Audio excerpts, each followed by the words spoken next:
សួស្តីបងប្អូនទាំងអស់គ្នាជួបជាមួយលោកគ្រូទៀតហើយនៅមេរៀនទី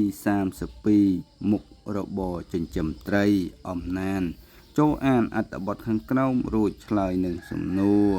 ឥឡូវកូនទាំងអស់គ្នាពិនិត្យមើលរូបភាពនេះគឺជារូបភាពស្រះចិញ្ចឹមត្រីមួយឥឡូវដើម្បីកុំឲ្យខាត់ពេលយូរកូនទាំងអស់គ្នាកុំភ្លេចចុច Subscribe ចុចសញ្ញាកណ្ដឹងដើម្បីទទួលបាននៅមេរៀនថ្មី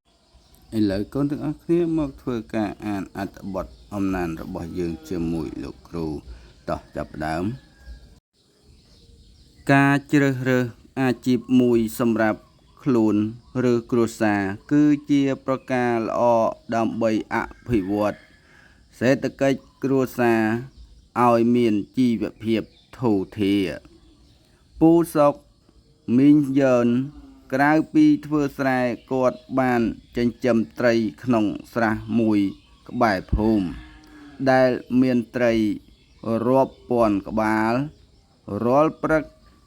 និងល្ងាចពួកគាត់ទាំងពីរតែងតែឲ្យចំណីត្រីព្រោះទឹកនៅវេលានេះត្រជាក់ពូសុកបានរៀនពីរបៀបផលិតចំណីត្រីដោយយកស្លឹកដំឡូងជ្វាចកត្រកួនបាយទាពោតសណ្តែកសៀងនិងសមាសធាតុផ្សំផ្សេងទៀតដូចជាកន្ទក់ចុងអង្ករកាកសំណល់ផ្ទះបាយម្សៅត្រីឬត្រីជីលាក់លាយចូលគ្នាបន្ទាប់មកស្ងោរឲ្យឆ្អិនទុកឲ្យត្រជាក់មុននឹងដាក់ឲ្យត្រីស៊ីលើសពីនេះពូសុកតែងកាប់ជម្រះស្មៅនិងព្រៃ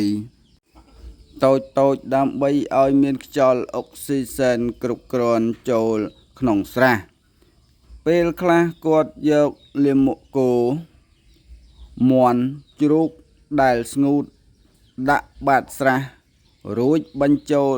ទឹកត្រាំទុកពី3ទៅ5ថ្ងៃដើម្បីឲ្យកើតជាចំណីធម្មជាតិសម្រាប់ឲ្យត្រីស៊ីនិងឆាប់បានទទួលផលការទិញចំណីត្រីពីផ្សារនាំឲ្យអស់ប្រាក់ច្រើនមិនសូវចំណេញទេមុខរបរចិញ្ចឹមត្រីបានជួយដល់ជីវភាពគ្រួសារពូសុកបានធូរធារមិនបាច់ខ្ចីបុលប្រាក់គេដែលជាគំរូល្អដល់អ្នកចិត្តខាងក្នុងភូមិបាទបន្ទាប់ពីកូនបានអានអត្ថបទអំណានជាមួយលោកគ្រូមកកូនទាំងអស់គ្នាកុំភ្លេចចុច Subscribe ចុចសញ្ញាកណ្ដឹងនិងចុចជាវដើម្បីទទួលបានមេរៀនថ្មីពីលោកគ្រូហើយបើកូនពុំទាន់អានស្ទាត់ជំនាញក្នុងការអានកូនអាចចាក់សារឡើងវិញហើយអានម្ដងទៀតជាមួយលោកគ្រូឲ្យទាល់តែចេះស្ទាត់ជំនាញក្នុងការអាន